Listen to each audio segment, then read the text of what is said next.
seeing the Queen. "Does the Queen really live here?" asked Jeremy James. Yes, said Daddy. "Her house is as big as Polly Mint's." Kings and queens always have big houses. "It must take her ages to hoover the carpet," said Jeremy James. They were standing outside Buckingham Palace, and Jeremy James gazed up at all the windows and wondered which one the Queen would look out of. Daddy said she might not look out of any of them because she might not be there. If I had a house like that, I'd always be there, said Jeremy James. So would I, said Daddy. I'd never find my way out. "What do kings and queens do, Daddy?"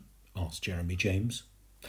Well, said Daddy, when they're not hoovering the carpet, they travel around meeting people. They open buildings, launch ships, and ride through the streets so that people can cheer them and wave their flags. How do you become a king? The best way is to get yourself a father who's a king and make sure you haven't got any older brothers. I haven't got any older brothers, said Jeremy James. No, said Daddy, but unfortunately I'm not a king, which I'm afraid means that you won't be a king either. This was a bit of a blow for Jeremy James. He rather liked the idea of being king. He could easily live in a big house like the Queen's, and he was good at meeting people, and he'd be very good at riding through the streets and being cheered. He wasn't sure how to open buildings or launch ships, but maybe somebody else could do that. And he would do some extra meeting people and being cheered. Can't you become a king then, Daddy? He asked. Daddy shook his head. Well, could the Queen make me a king then? Asked Jeremy James. You can ask her, said Daddy, if you see her. The problem was how to see her. Even if she came to one of the windows, she'd be much too far away for Jeremy James to talk to. He'd need to go into the palace itself. But when he told Daddy that he wanted to go into the palace, Daddy said he'd never be allowed in, and it was time they were going anyway. They might let me in if I asked nicely, said Jeremy James. I don't think so, said Daddy.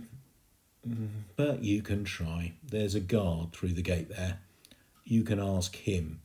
But if he says no, then we'll leave, right?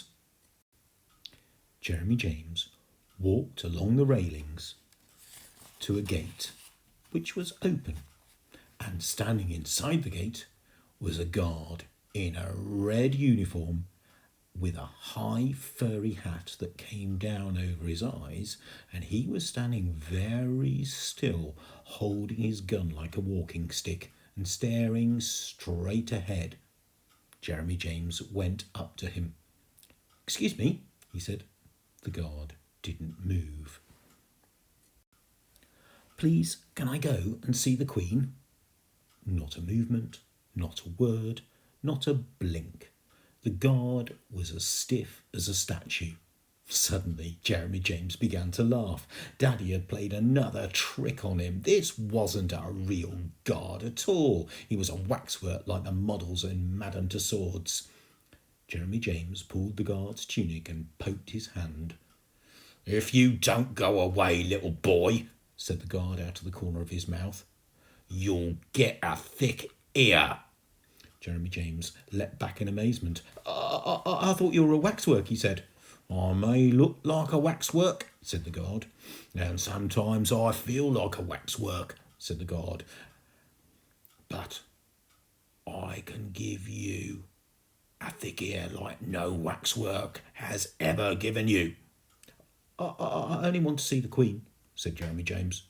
Well, you can't, said the guard. She's not at home. Will she be back soon? Asked Jeremy James. Not till next Thursday, said the guard. Can I give her a message? Well, could you tell her that I want to be king? Certainly, sir. And who shall I say was calling? Jeremy James, said Jeremy James. All right, and Jeremy James, I'll inform Her Majesty, said the guard. Now, hop it before you get me into trouble. Jeremy James hopped back to Daddy, who was watching from the other side of the railings. Well, what did he say? Asked Daddy. He said he'd give me a thick ear, said Jeremy James, and he'd tell the Queen I want to be king. Well, that's nice of him, said Daddy, or half nice of him. But the Queen won't be back till Thursday, said Jeremy James. That's bad luck, said Daddy. We'll be gone by then.